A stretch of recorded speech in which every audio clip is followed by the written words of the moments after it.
I'm here really to talk about the workplace culture and what we've done at London Ambulance Service. Now, albeit we haven't mastered it, it's not perfected. However, we have made strides in actually addressing workplace culture, and we've done this through various forms, as in some of the kind of, because culture is very difficult to measure, but it's something that you feel. And we really needed to get to a level that helped us feel that we belong where we work. We felt comfortable in having a voice. We felt that we had the right attitudes and behaviours around us, and really challenge some of those deep-seated cultures that exist in a workplace. And being a blue light service, there are deep-seated cultures, mess room cultures, organisational cultures, and it was really important to really think about what is driving some of those behaviours, but also the local cultures as well as the organisational cultures. So we've really taken it back in terms of what are the real fundamentals that would actually help shift the dial in some of the cultural aspects. And we've arranged our work in 5 work streams. So we've got our strategic objectives just like everyone else, but our 5 work streams constitute of leadership, inclusive culture, recruitment, reasonable adjustments, and also compliance.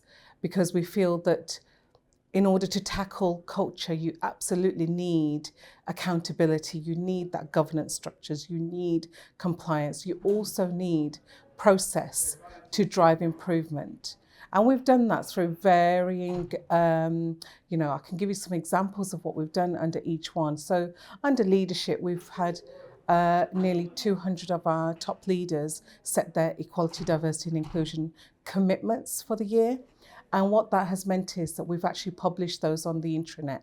So people know, staff know what their seniors have committed to, and it's almost like a pledge.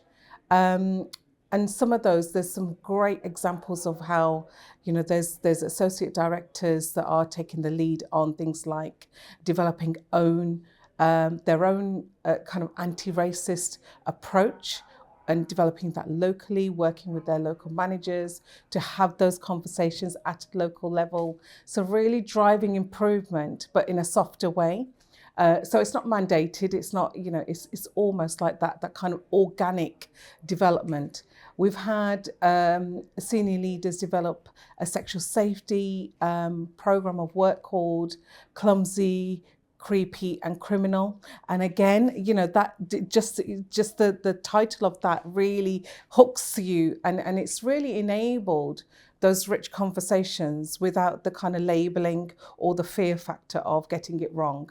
So those are some of the cultural aspects that we've done, and we've also mandated training. It's called Tackling Discrimination and Promoting Inclusivity Training for all our staff. I'm really pleased to say that, and we did that in 2 phases. So the first year was all about tackling racism. We really needed to just get underneath the skin of what is happening, what are the microaggressions.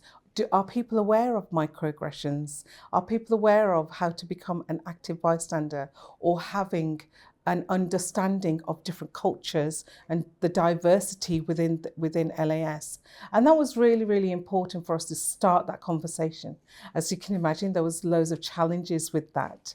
But in the end, what we found was that actually, that even those that were uncomfortable with that conversation, we're now having those conversations. So that's when I see a change in the culture. And phase 2 has gone a step further in just highlighting 4 key areas. And what we've done with that is created our videos using lived experience of our staff within London Ambulance Service to create those videos on banter and the what are the boundaries with banter?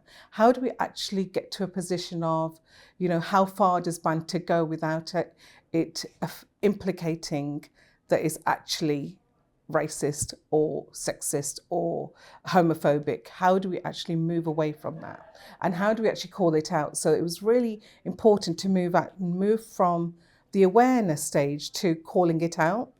So phase 2 was all about having those conversations. Uncomfortable, yes, but lived experience of 3 Black women having a conversation about their journey. And it wasn't just about journey to work, but it was also about their journey, about having a conversation with their Black son and saying to them, don't go upstairs in the bus because, just the way you look has an impact of the way people perceive you and portray you.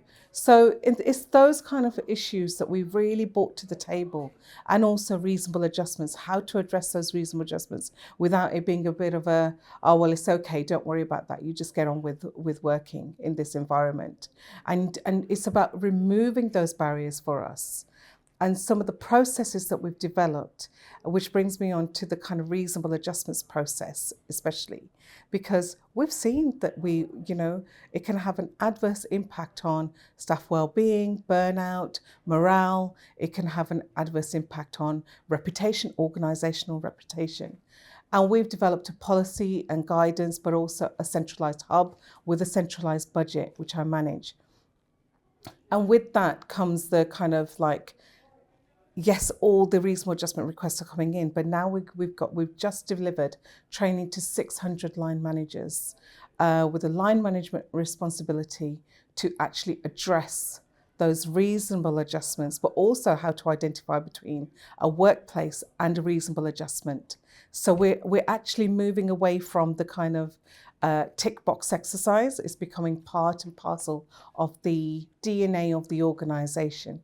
And they always say that culture is the personality of the organisation or the personality of the teams. And you can see that, and that oozes through, doesn't it?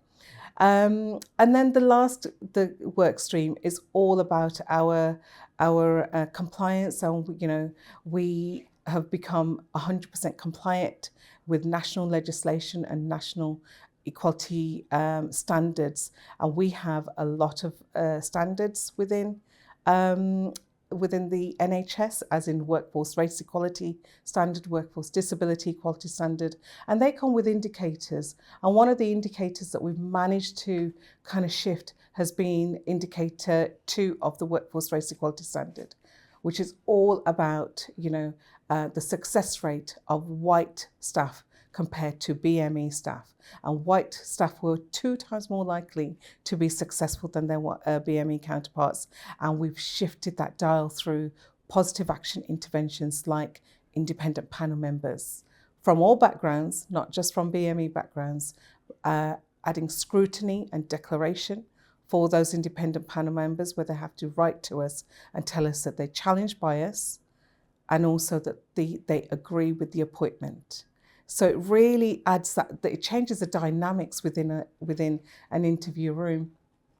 And we've also then offered a stepping up support package, which is all about the holding the hand and nudging people to and supporting staff before they even get to interview stage. So, we've done a lot to kind of combat or remove, should I say, the barriers within process, through recruitment, through training, and through compliance, and ensuring that we've got credibility and being held to account through our governance structures. So it's really important that we share good practice, but also demonstrate that actually this can happen. We can make change happen, and it's not a tick box exercise. And for me, it's fundamental to actually share this learning with another blue light service, because although we're an NHS trust, we're also a blue light service, and it's really important to share that across.